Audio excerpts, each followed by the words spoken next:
സുബൈദ തെന്നാടന്റെ മീശാൻ കല്ലിനടുത്തു നിന്ന് ശ്രീധരൻ നടത്തുന്ന പ്രാർത്ഥന. ഈ പള്ളിത്തൊടിയിൽ ശ്രീധരൻ നിൽക്കുമ്പോൾ ഷാനവാസും ജാഫറും അകത്ത് ജുമുഅ നമസ്കാരം നടത്തുന്നുണ്ട്. സുബൈദയുടെ മക്കളാണ്. സുബൈദ എടുത്തു വളർത്തിയതാണ് തൊട്ടടുത്ത വീട്ടിലെ ചക്കിയുടെ മക്കളായ ശ്രീധരനെയും രമണിയെയും ലീലയെയും. മരിച്ചുപോയ ചക്കിയുടെ മക്കൾ ഹിന്ദുക്കളായി. അമ്പലത്തിൽ പോയി. തെന്നാടൻ വീട്ടിൽ വളർന്നു. ശ്രീധരൻ പഠിച്ചു. സുബൈദയുടെ മക്കളെപ്പോലെ ഗൾഫിൽ പോയി.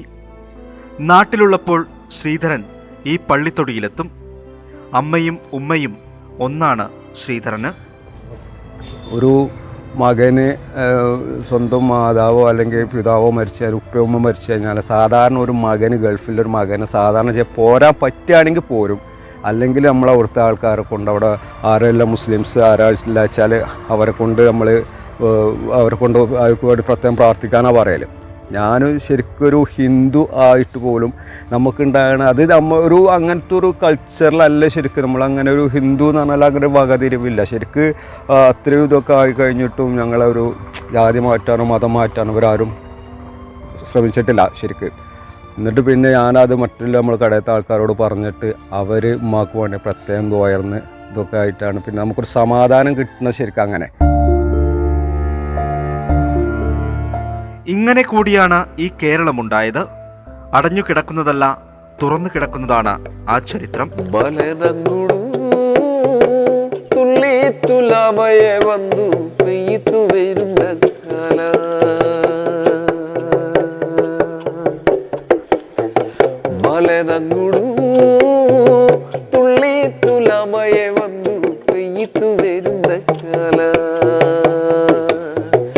കർക്കിടകകാല ഉള്ളക്കിരയിഞ്ഞതേരോ കുണ്ടും ചെണ്ടും കുലവൻ ചെണ്ടും കഥ പറയിഞ്ചു പുള്ളി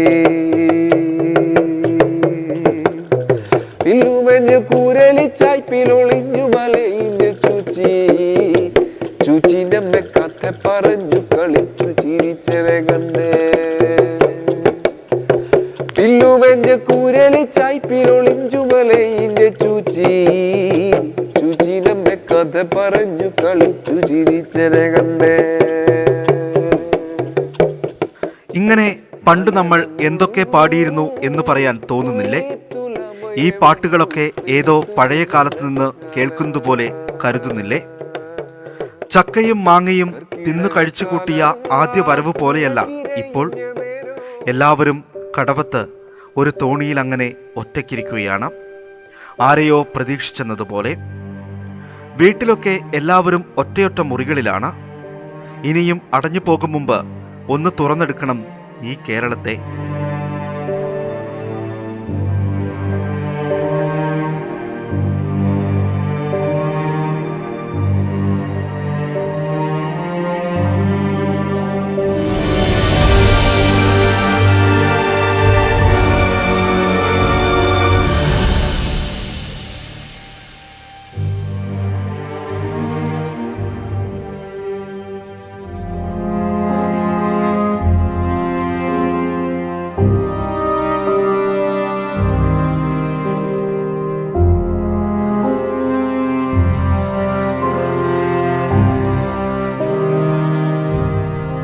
കൃത്യം 70 വർഷം മുമ്പ് 1951 ജനുവരി 4 തിരുവിതാംകൂറിൽ കോളറ ബാധിച്ചു മരിച്ചത് 141 പേരാണെന്ന് സർക്കാർ നിയമസഭയെ അറിയിച്ചു. അതേ ദിവസം തന്നെ മലബാറിൽ വസൂരി ബാധിച്ചു മരിച്ചവരുടെ എണ്ണം 83 ആണെന്ന് മദിരാശി സർക്കാർ നിയമസഭയെ അറിയിച്ചു.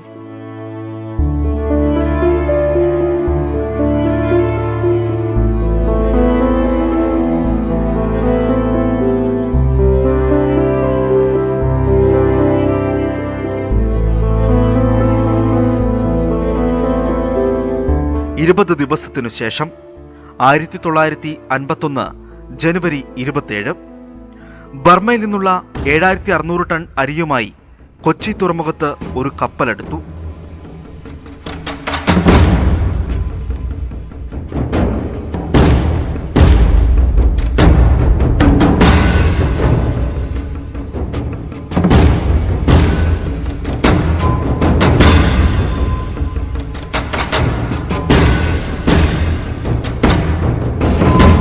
7 പതിറ്റാണ്ട് മുമ്പ് കൊച്ചി തുറമുഖത്ത് ബർമയിൽ നിന്ന് 7600 കിലോ അരി വന്നതുപോലെയുള്ളൂ ഇപ്പോൾ 2021 മെയ് 3-ന് വാക്സിൻ എത്തുന്നത്.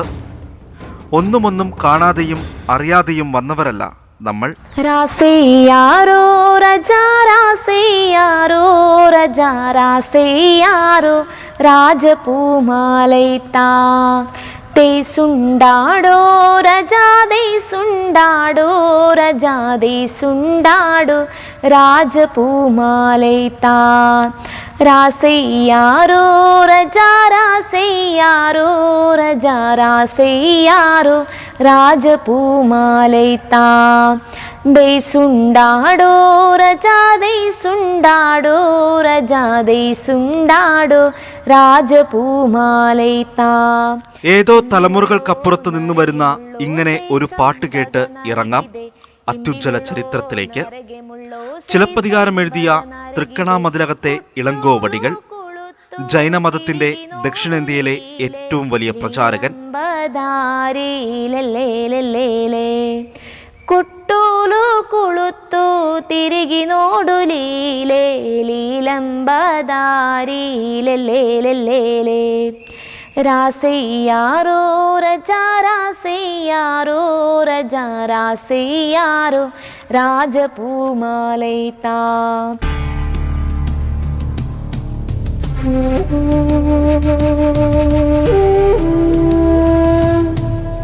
മണിമേഖല എഴുതിയ ചാത്തനാർ, ഇളങ്കോവടികളുടെ അതേ കാലത്ത് ജീവിച്ച ബുദ്ധസന്യാസി, ഇവർ ഇരുവരും ചെന്തമിഴിൽ പറഞ്ഞതുകൂടിയാണ് കേരളത്തിൻ്റെയും പൈതൃകം.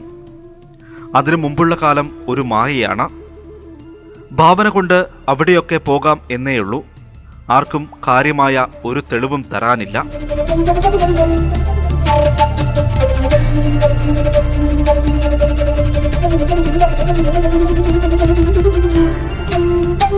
അപ്പോൾ അത് ഏതാണു കാലം? ക്രിസ്തുവിന് ശേഷം 2-ാം നൂറ്റാണ്ട് മുതൽ 8-ാം നൂറ്റാണ്ട് വരെ എന്നുമാകാം. പ്രൊഫസർ ഇളംകുളം കുഞ്ഞൻപിള്ളയെ പോലുള്ളവർ 8-ാം നൂറ്റാണ്ടെന്ന് വാദിക്കുമ്പോൾ 2-ാം നൂറ്റാണ്ടെന്ന് കരുതുന്ന ഏതാനും ചരിത്രകാരന്മാരുമുണ്ട്. കൈവെള്ളയിൽ എടുക്കാവുന്ന ഈ 12-18 വർഷത്തെ ചരിത്രവുമായി വേണം കേരളം കണ്ണാടിയിൽ സ്വയം കാണാൻ.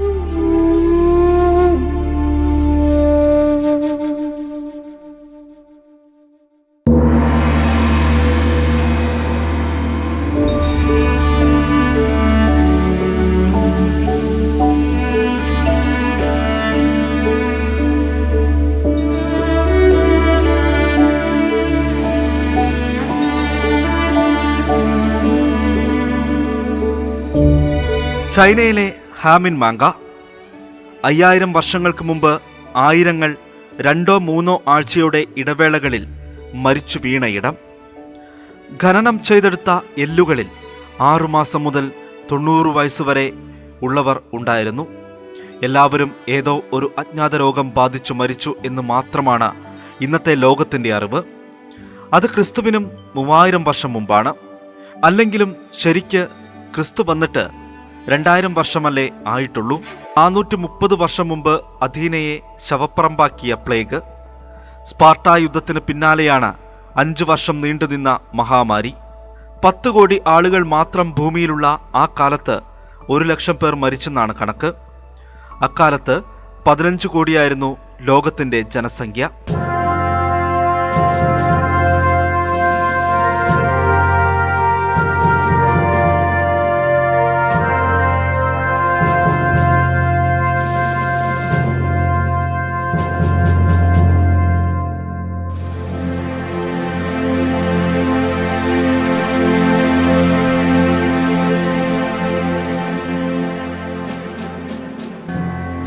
ക്രിസ്തുവിനും 165 വർഷം മുമ്പ് റോമാ സാമ്രാജ്യത്തെ വീഴ്ത്തിയ വസൂരി, ആന്റോനൈൽ പ്ലേഗ് എന്നായിരുന്നു വിളിപ്പേര്. അത് വസൂരി തന്നെയായിരുന്നുവെന്നാണ് വിലയിരുത്തൽ. 50 ലക്ഷം പേർ ഒറ്റയടിക്ക് മരിച്ചെന്നാണ് മാഞ്ചസ്റ്റർ മെട്രോപൊളിറ്റൻ സർവകലാശാലയിലെ രേഖകൾ. പിന്നെയുള്ള 1500 വർഷം പ്ലേഗിന്റെയും വസൂരിയുടെയുമായിരുന്നു. 10,000 വീതം ലോകത്തിന്റെ വിവിധ ഭാഗങ്ങളിൽ മരിച്ചുകൊണ്ടിരുന്നു. ആ കാലത്തു നിന്നാണ് ഷേക്സ്പിയറെ കുറിച്ചുള്ള നിഗമനം കഴിഞ്ഞ വർഷം നമ്മൾ കേട്ടത്. പ്ലേഗിന്റെ ക്വാറന്റൈനിൽ ഇരുന്ന് എഴുതിയതാണ് കിങ് ലെയർ എന്ന കഥ.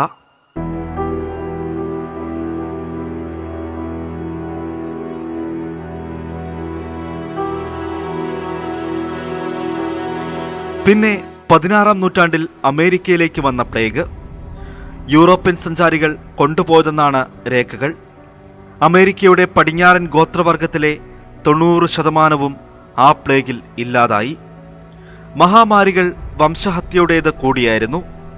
ദുർബലരെയാണ് അത് ആദ്യം മണ്ണോട് ചേർത്തത്.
തൃശൂരിൽ 1.5 വർഷം മുമ്പ് വന്നു കളിച്ചതാണ് ഈ നാടകം.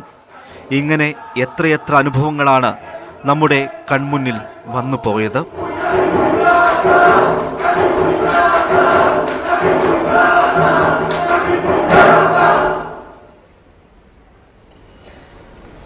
Quando a liberdade se anuncia, comandante puxa a cabeça e vai saber que estamos amarrados ainda.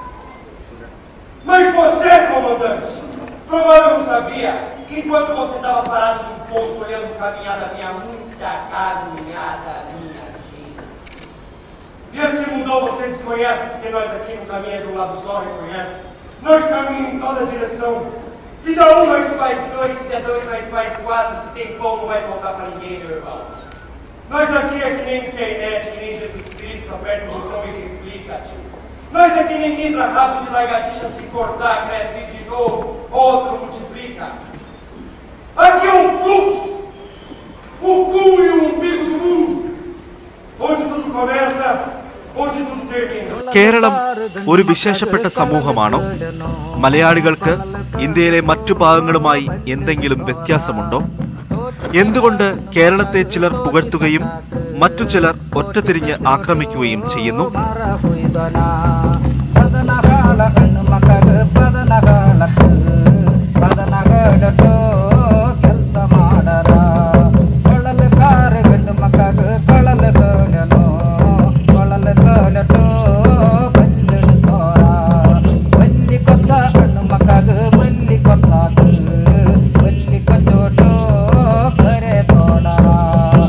പതിനൊന്നാം നൂറ്റാണ്ടിൽ അൽ ബിറൂനി കേരളത്തെക്കുറിച്ച് എഴുതിയതാണ് ലഭ്യമായ ആധികാരിക രേഖകളിൽ ഒന്ന്.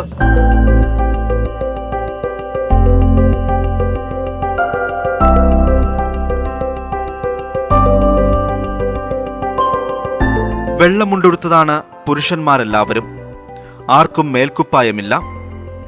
വെയിലത്ത് നടക്കുമ്പോൾ ഒരു വെളുത്ത ശീല തലയിലിടും. പാടത്ത് കിളയ്ക്കുമ്പോൾ തലയിലെ ശീല എടുത്തുടുക്കും. വീടുകൾക്ക് വേലികളില്ല. നിറയെ മരങ്ങളുള്ള തൊടികൾക്ക് നടുവിലാണ് ഭൂവുടമകൾ താമസിക്കുന്നത്. പാടത്തുനിന്ന് നീണ്ട വഴി നടന്ന് ഓരോ വീട്ടിലുമെത്താം. ഓരോ വലിയ വീടിനും സമീപത്തെവിടെയെങ്കിലും 10-20 ചെറുവീടുകളുണ്ടാകും. ജോലിക്കാരുടെ താമസ സ്ഥലങ്ങളാണത്. ഏത് വീടിന് മുന്നിലെത്തിയാലും ഭക്ഷണവും വെള്ളവും കിട്ടും. വീട്ടിലേക്ക് ക്ഷണിച്ചിരുത്തും. സന്ധ്യയ്ക്കാണ് ചെല്ലുന്നതെങ്കിൽ അന്നവിടെ താമസിക്കാം. ഏതെങ്കിലും 1-2 വീടുകളെ കുറിച്ചല്ല ഇബ്നു ബത്തൂത്ത എഴുതിയത്. മംഗലാപുരം കടന്ന് കൊടുങ്ങല്ലൂർ വരെയുള്ള യാത്രയിൽ കണ്ട കാഴ്ചകളാണത്. ഒരു ഭയപ്പാടുമില്ലാതെ ഏതു വിദേശിയെയും വിളിച്ചിരുത്തി സൽക്കരിച്ചിരുന്നവരാണ്. ಸಂದ ನೋಡರೋ ಸಂದ ನೋಡರೋ ಊತೋಟಾಲಂಬ ಸಂದ ನೋಡರೋ രാജമല്ലികേ രാജമല്ലികേ ഊത്തോട്ടാലംഭാസന്ത നോടരോ. സത്യത്തിൽ ഇതൊന്നുമല്ല കേരളം. ഇത് ശരിക്കും ഒന്നുമില്ലാത്തവരുടെ നാടാണ്. ഒന്നോർത്തു നോക്കൂ, കുറച്ച് കുരുമുളക്, ഇത്തിരി ഏലം, ഇതല്ലാതെ ഒന്നും ഇവിടെ വിൽക്കാൻ ഉണ്ടായിരുന്നില്ല. അത് ജനതയുടെ 10-1 പോലും പോറ്റാൻ തികയുമായിരുന്നില്ല.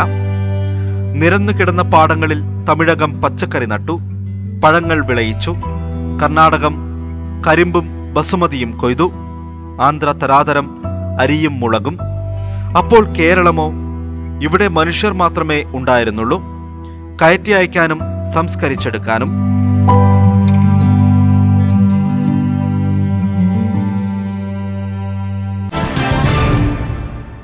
പോയ ചരിത്രം. നടന്നത് പടയോട്ടങ്ങൾ മാത്രമായിരുന്നു. എല്ലാ പടയോട്ടങ്ങൾക്കും തലകുനിച്ചു കീഴടങ്ങിയ ജനത.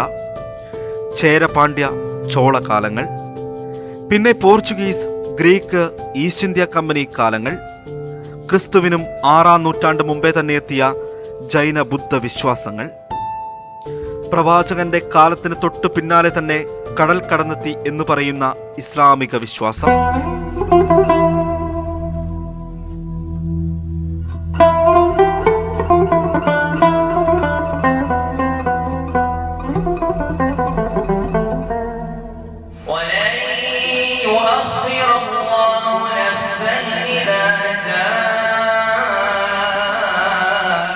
മക്കത്തേക്ക് കപ്പൽ കയറിപ്പോയ അവസാനത്തെ ചേരമാൻ പെരുമാൾ. ആ രാജാവിന്റെ കാലത്ത് പണിതെന്ന് ചരിത്രകാരന്മാർ കരുതുന്ന കൊടുങ്ങല്ലൂർ ജുമാ മസ്ജിദ് 7-ാം നൂറ്റാണ്ട് മുതലുള്ള കഥകളിലും 11-ാം നൂറ്റാണ്ട് മുതലുള്ള ചരിത്രത്തിലും ഇന്ത്യയിലെ ആദ്യ മസ്ജിദ് തല ഉയർത്തി നിൽക്കുന്നതും ഇവിടെ തന്നെ.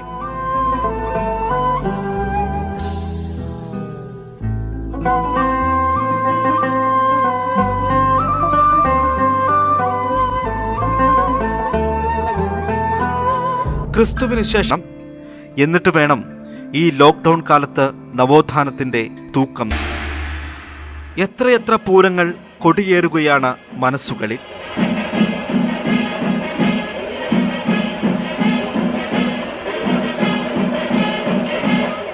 ചന്ദനക്കുടങ്ങളും ഉറൂസുകളും കൊണ്ടാടാൻ നമുക്ക് 4 മുഴം വീരാളിപ്പട്ട് മതി.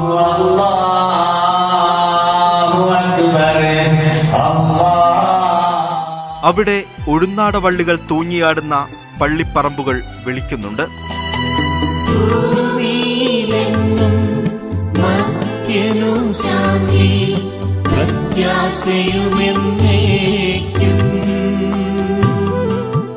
ചിലപ്പോൾ ഇനിയും കാത്തിരിക്കേണ്ടി വരും. അച്ചുകുത്തിന്റെ പാട് കൈകളിലില്ലാത്ത 40 കഴിഞ്ഞവർ ഇവിടെ എത്രയുണ്ടാകും? ചിലപ്പോൾ 10-15 പേരുടെ വിരലിൽ എണ്ണിയെടുക്കാൻ മാത്രമേ കാണൂ. അന്നേ തുടങ്ങിയതാണ് ഈ നാട് ശാസ്ത്രീയമായ ചെറുത്തുനിൽപ്പുകൾ.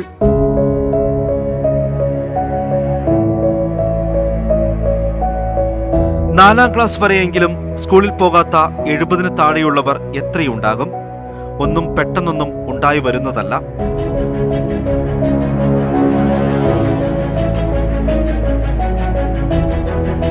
തകഴി വെള്ളപ്പൊക്കത്തിലെഴുതിയ അതേ പ്രളയമാണ് 2018-ലും വന്നുപോയത്. അന്ന് വീടിന്റെ മേൽക്കുരയിൽ ആടുകോഴികളുമായി കയറി നിന്നവർ. അവരുടെ പിൻതലമുറയാണ് 3 വർഷം മുമ്പ് ടെറസുകൾക്ക് മേൽ കൈയുയർത്തി നിന്നത്.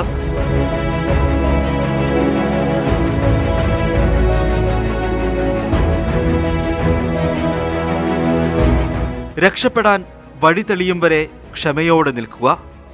ആ കല ഏറ്റവും നന്നായി ശീലിച്ചതുകൊണ്ടാണ് കേരളം ഇങ്ങനെയൊക്കെ നിന്നു പോകുന്നത്.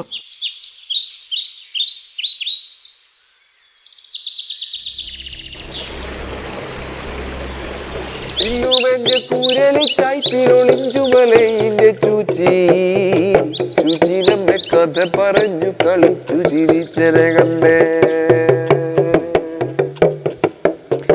മലതങ്ങുടു തുള്ളി തുലമയെ വന്നു പെയ്ത്തു വരുന്ന